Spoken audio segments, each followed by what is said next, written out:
Galuh News TV, informasi seputar Jawa Barat.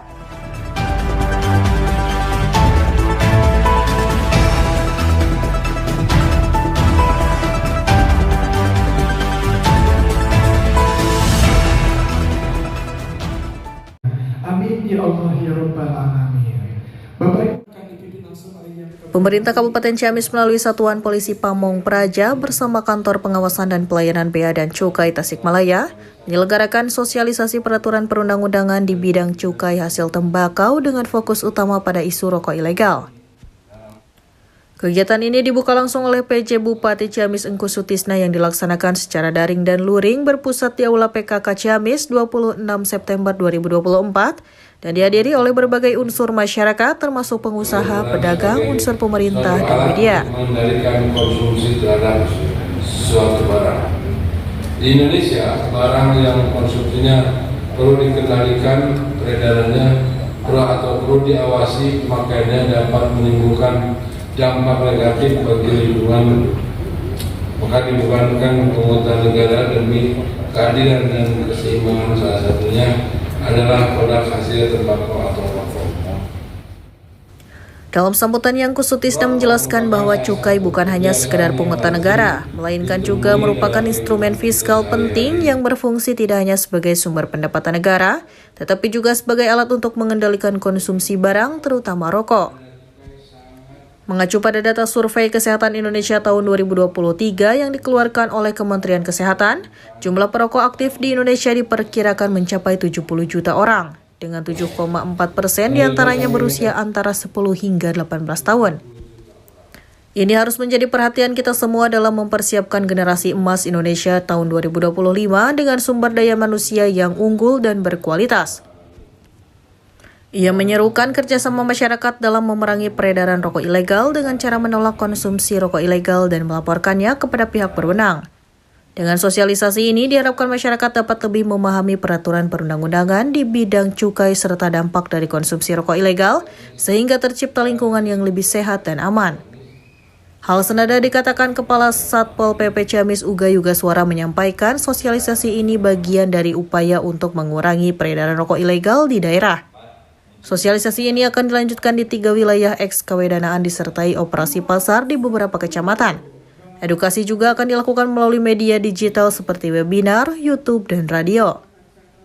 Pemerintah berharap kegiatan ini dapat menekan peredaran rokok ilegal dan meningkatkan penerimaan negara melalui cukai. Seluruh kepentingan di daerah Kabupaten Ciamis agar bisa memahami ketentuan perundang-undangan khususnya di bidang cukai. Tujuan mewujudkan kesadaran masyarakat yang lebih baik sehingga setiap anggota masyarakat menyadari dan menghayati hak dan kewajibannya sebagai warga negara dan mewujudkan budaya hukum dalam sikap. Sementara itu, Kepala Seksi Kepatuhan Internal dan Penyuluhan Bea Cukai Tasikmalaya, Budi Irawan menyoroti pentingnya kerjasama antar instansi dalam menekan peredaran rokok ilegal di wilayah Priangan Timur. Pada 12 November nanti barang hasil penindakan akan dimusnahkan dengan cara dibakar dengan diperkirakan ada sekitar 3 hingga 4 juta batang rokok ilegal yang akan dimusnahkan. Budi menegaskan selain merugikan negara karena tidak membayar cukai, rokok ilegal juga menimbulkan ancaman bagi kesehatan konsumen. Penerapan cukai ini bertujuan untuk membatasi konsumsi produk yang dapat berdampak buruk pada kesehatan masyarakat seperti diabetes dan masalah ginjal. Dengan sosialisasi ini diharapkan kebijakan ini mampu menekan konsumsi berlebihan yang bisa membahayakan kesehatan tanpa mengganggu keberlangsungan usaha.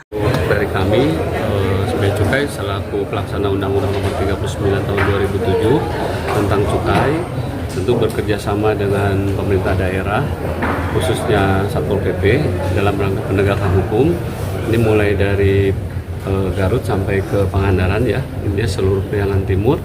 Ini secara konsisten kepada masyarakat kita melakukan tindakan yang sifatnya masih edukasi, kemudian kami juga mensosialisasi seperti acara sekarang ini, kemudian juga kami memang melakukan tindakan yang sifatnya represif, dilakukan mungkin penuntutan ya atau pemidanaan seperti itu. Nah, sampai sejauh ini memang kelihatannya sampai dengan bulan Agustus ini dibandingkan dengan tahun-tahun sebelumnya diperkirakan masih sama Pak. Jadi Priangan Timur itu belum sebagai yang utama, jadi hanya mungkin tempat pemasaran saja gitu ya, belum ada yang secara masif untuk menambah seperti peningkatan penindakan gitu ya. Jadi kisarannya mungkin sekitar sampai akhir tahun mungkin diperkirakan 3 juta batang, 3 sampai 4 juta batang. Dan ini nanti di tanggal 12 November kami juga sudah merencanakan barang-barang hasil penindakan yang ada di gudang Bea Cukai akan kami musnahkan setelah memperoleh peruntukan dari Kementerian Keuangan bahwa barang yang menjadi milik negara itu yang hasil penindakan tadi untuk dilakukan pemusnahan, yaitu dengan cara dibakar. Dari Kabupaten Ciamis, Tim Liputan Galuh News TV mengabarkan. Itulah kabar dari kami, jangan lupa like, komen, dan subscribe.